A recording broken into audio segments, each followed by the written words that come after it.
Hi, I'm Colleen Arnold.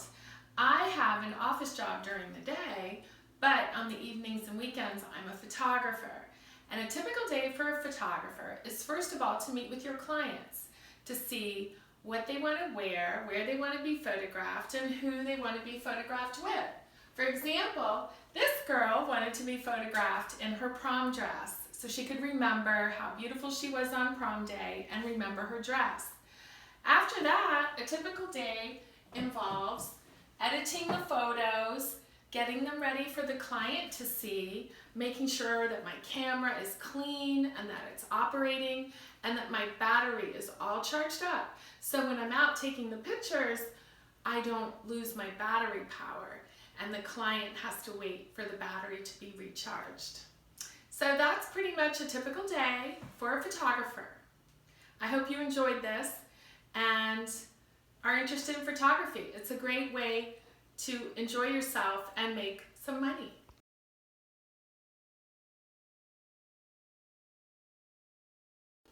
Photography does require some skills, ability, and experience.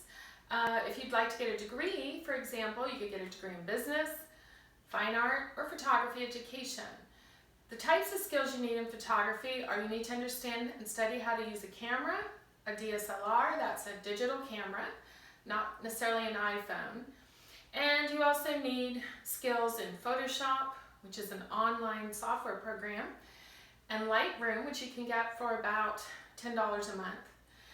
One of the great things about photography is you don't have to have a formal education.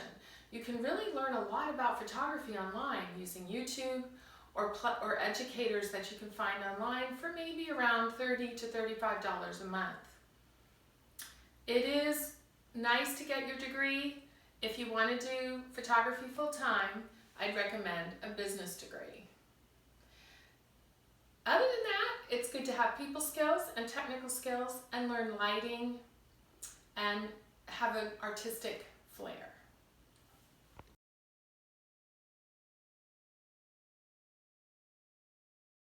One of the things that I really love most about photography is printing beautiful pictures for people to remember all the beautiful moments in their lives, like when their baby was born or when they took their first step.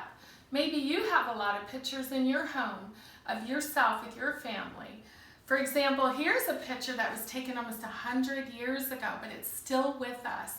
And it's still fun for the people to look and find themselves when they were in high school in the 1930s. Pictures are a great way to bring families together and to have great memories. So that's what I really love about being a photographer. One of the more difficult things about being a photographer is probably learning the camera and how to use the settings, the technical aspects, so that you get a really good picture that people want to buy and that you can print.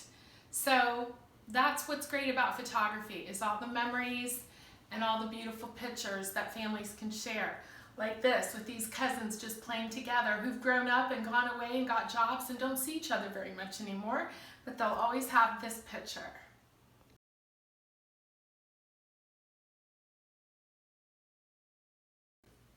One of the great things about photography students is you don't have to wait to get started. You don't have to wait to grow up and get a degree or an education. You can start right now, tomorrow. All you need is a camera. You can buy a used camera. You can borrow one from a friend or a relative. You can use your iPhone.